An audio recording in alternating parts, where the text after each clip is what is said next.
ইফতারের একটা কমন দোয়ার কথা আমরা জানি, আরেকটা দোয়া আছে আনকমন, যেটা আমরা জানি না। দুইটা দোয়া আমি বলছি। এক নম্বর হলো ইফতারের দোয়া, যেটা কমন আমরা জানি, সেটা হলো আল্লাহুম্মা লাকা সুমতু ওয়া আলা রিজকিকা আফতারতু। এই দোয়ার অর্থ হলো, হে আল্লাহ, আপনার জন্য আমি সিয়াম সাধনা করেছি, রোজা রেখেছি, আর আপনার উদ্দেশ্যেই আমি ইফতার করেছি, অর্থাৎ আপনার নির্দেশের পালনার্থে আমি ইফতার করেছি।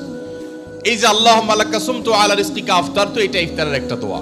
আরেকটা দোয়া হলো যাহাবাজ জামা ওয়াবতাল্লাতিল উরুক ওয়া সাবাতাল আজরু ইনশাআল্লাহ। অনেকে এটা জানেন, মাশাআল্লাহ।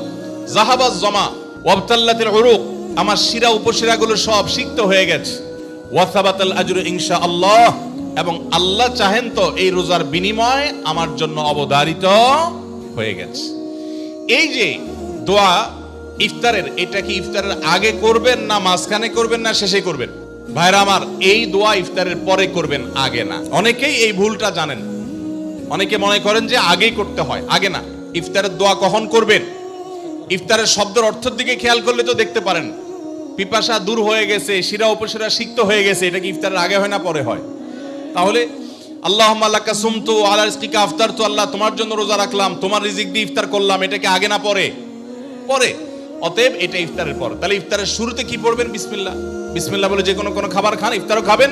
ইফতার খেয়ে ফেলছেন, 2-4 লোকমা খেয়েছেন, একটু পানি খেজুর খেয়েছেন, তারপরে দোয়া পড়তে পারেন। আর চাইলে একদম শেষ করেও পড়তে পারেন। আর এটা নিজের ভাষায় পড়লে হয়ে যাবে, কিন্তু সুন্নাত হবে, বেশি উত্তম হবে নবীজির ভাষায় পড়তে পারলে, সরাসরি আরবি টেক্সটটা পড়তে পারলে। আল্লাহ আমাদেরকে তৌফিক দান করুন।